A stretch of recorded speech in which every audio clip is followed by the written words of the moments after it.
السلام پڑھ لیجئے. الصلاة والسلام علیک یا رسول اللہ، الصلاة والسلام علیک یا نبی اللہ.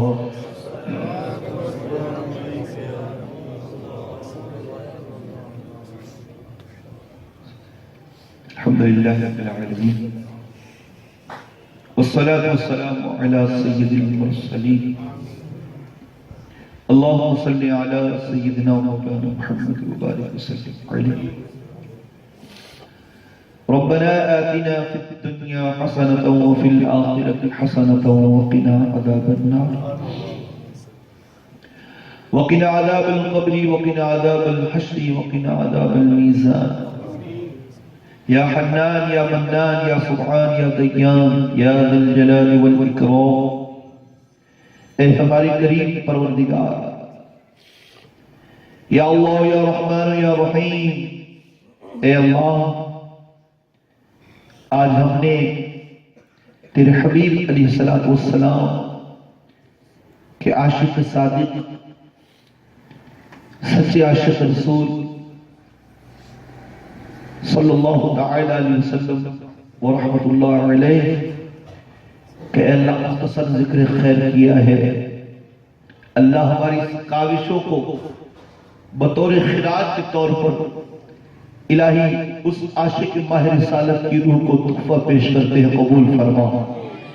اے اللہ تجھے تیرے محبوب علیہ السلام کی شان پر جانے قربان کرنے والی ہستیوں کا صدقہ، یا اللہ وہ تیرے محبوب بندے جنہوں نے ہر دور میں ناموں سے رسالت پر پہرا دیا ہے، کسی نے اپنی جان قربان کر کے، کسی نے اپنی آل قربان کر کے، اے اللہ حضور علیہ السلام کی ناموس کا پہرا دیا ہے. یا اللہ ان وفاداروں کی سیرتوں کا صدقہ، اے اللہ ان وفاداروں کی ہمتوں کا صدقہ، ان وفاداروں جان نثاروں کی شہادتوں کا صدقہ، یا الہ العالمین ہمیں بھی اپنی دین کی محبت عطا فرما. اے اللہ ہمیں ناموس رسالت کا پہرے دار بنا. حضور علیہ السلام کی ناموس پر ہمیں بھی پہرا دینے کی سعادت نصیب فرما. اللہ تو ہمارا رب ہے، ہم تیرے عاجز بندے ہیں، ہماری کمزوریوں کو دور کر دے. اللہ ہمیں ستھرا مسلمان بنا دے.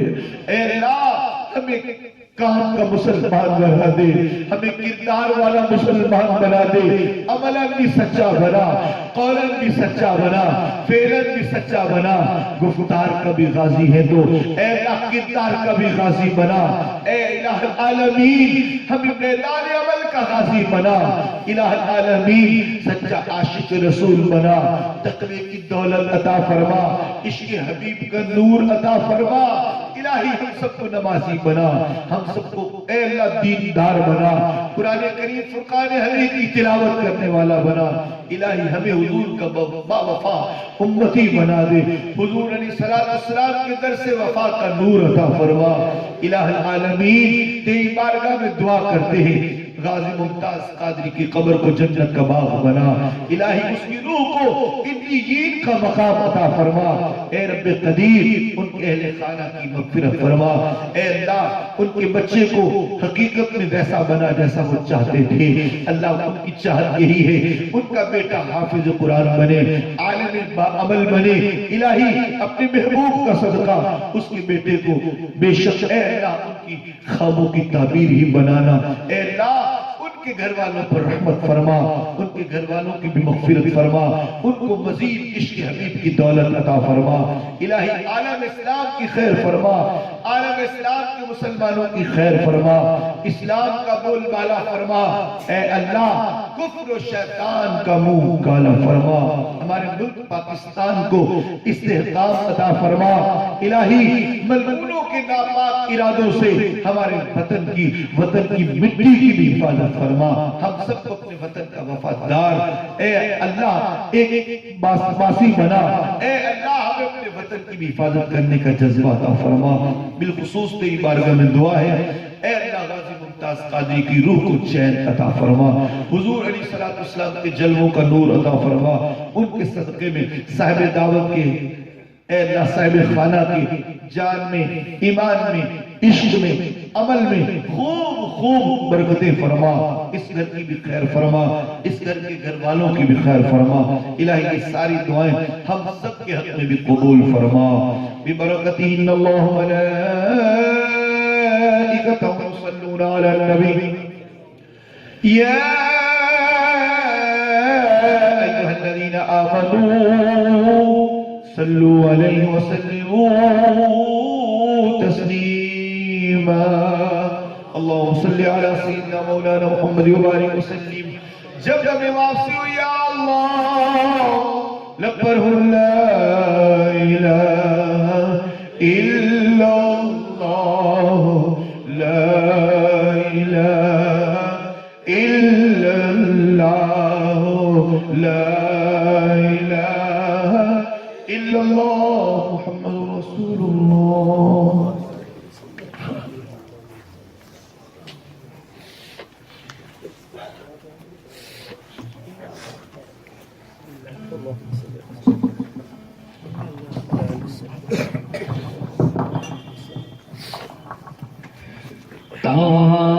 تاجدار حرم اے شہنشاہ دی، تم پہ ہر دم کروڑوں درود و سلام ہو نگاہ کرم، ہم پہ سلطان دی، تم پہ ہر دم کروڑوں درود و سلام، کوئی حسن عمل پاس میرے نہیں، کوئی حسن عمل پاس میرے نہیں، پس نہ جاؤں قیامت میں مولا کہیں، کوئی حسن عمل پاس میرے نہیں، پس نہ جاؤں قیامت میں مولا کہیں، ہے شفیع امم لاج رکھنا تمہیں، ہے شفیع امم لاج رکھنا تمہیں، تم پہ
پہ ہر دم کروڑوں درود اور سلام تاجدار حرم اے شہنشاہ دی تم پہ ہر دم کروڑوں درود اور سلام.